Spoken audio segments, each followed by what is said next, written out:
All right, so in this lesson, we're going to get into what's really, to me, the most fun part of coloring, which is the rendering, or you might hear it called modeling, but we're going to be adding light and shadow to the drawing that we have here.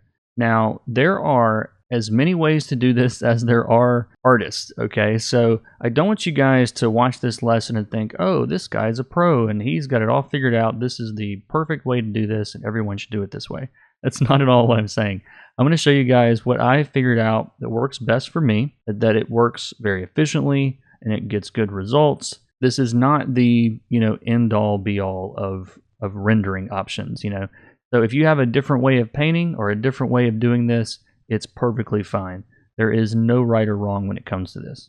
Before we get started, let's change this white background to something a little bit more neutral and easier to look at, like a darker gray.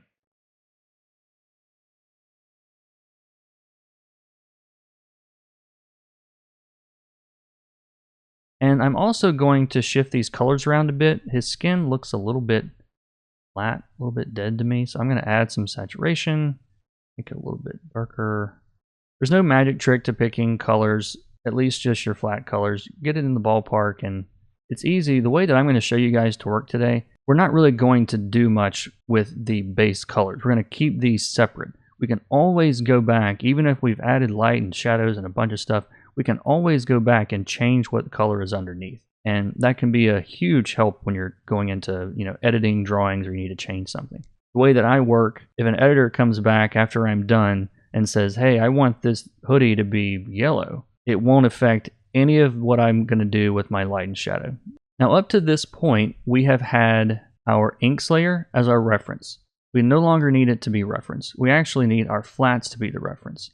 So I'm going to click on the flats layer and hit reference, and you can see the little lighthouse icon disappeared from the inks. Now we have our flats labeled as the reference layer. Now I want to copy this, or actually duplicate this layer. So I'm going to duplicate my flats.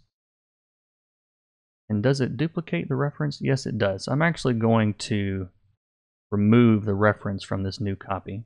I'm also going to lock that flats layer, just like the ink, so we don't accidentally change this. Now on this layer on top, I'm going to rename this to colors.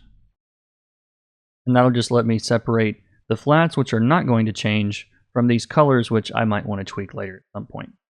Now the way that I've found works best, and again, this is kind of my take on it, it's best to start with your brightest light source, create your shadows for that, and then we'll move on from there. And I intentionally, when I had Rebecca Isaacs, the artist that drew this, when I commissioned her to draw this, I told her to not put any shadows on the drawing at all, because I want you guys to be able to light this in as many different ways as you want. If you want to make him backlit, if you want the light to be top down, if you want the brightest light, if you want him in the dark and have the cat hologram that we're going to use, have that be your brightest light source. There's really no wrong answer here on where your light goes.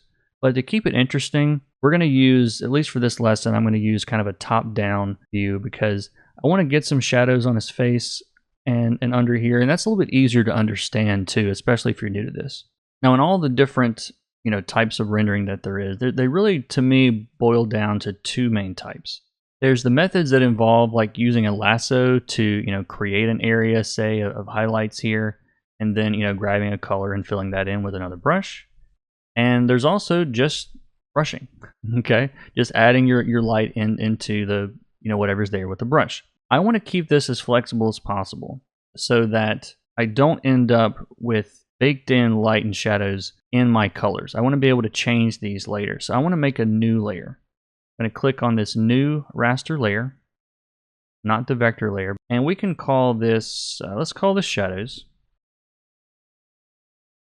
And you can paint shadows in normal mode if you want. You can paint shadows in any mode, but for the sake of simplicity, I'm going to change the blending mode of the new layer to multiply.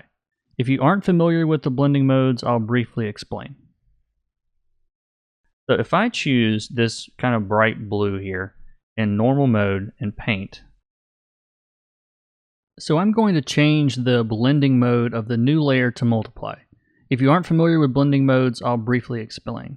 There are a lot of different types, and each one blends a little bit differently and just gives you different effects. And the same color can look very different depending on which mode it's in. But if you pick a really dark color with multiply mode, which is also darkening, it's usually too dark and too close to the line art, and you lose the contrast between the colors and the lines. So I'm going to pick a coolish purple, which should play well off the orange, and it fits if he was in a cooler environment. So I'm going to switch to my magic wand and make sure that it's set to selection for referred layers. This is going to act very similarly to that fill tool referring to the inks. Now the magic wand is going to refer to the flats. So even if I'm on this new shadow layer, I can make this selection and then choose the shape of my flats down here. Now one other thing you're going to notice me do, and it's almost a reflex, I do it without even thinking, is to hide these little marching ant selection things you see here. And the way that you do that, if you go down to view, it's selection border. Now I've got mine set to Control G. You can set it to whatever you want. But if I uncheck that, you can see that it disappears. So Control G for me is just toggling that selection. It's still selected. Even if I switch to a tool and paint, I'm just not seeing that selection because this is really distracting to me. One other note as an aside, kind of a pro tip, notice all these little stray pixels in the black here. This stuff used to bother me more, and if you're working with a colorist as a flatter, they might not actually want you to leave this like this. I've kind of come to the conclusion if it's under the black, it doesn't really matter that much. So I'm not going to sweat it, but I'm going to start by selecting the hat and hiding the selection, and then switch to, we'll use that new pure paintbrush here. I'm going to paint in some shadows underneath. We would get it along the hat maybe. I'm really trying to treat this as if the light's coming almost directly from the top, and maybe a little bit in front.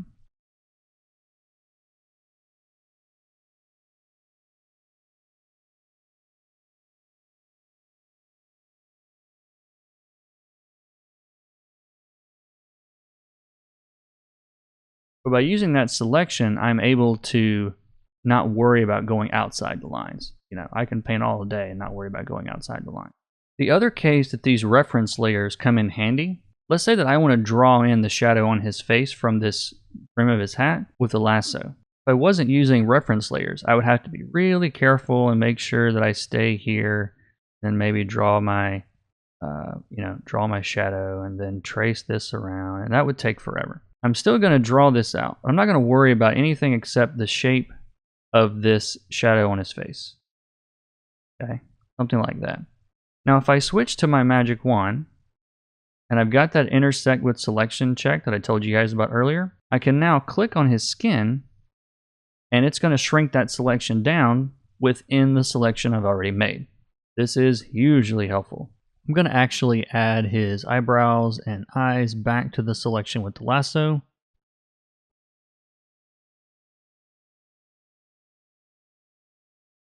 Now we can fill that with the brush or the fill tool. We can also use this technique when removing selections. So let's say that I want this more from the front, lighting, and so this is all going to be in shadow. Something like this. Well, now I can switch to the magic wand, hold down Alt or Option, and remove this section and leave everything else.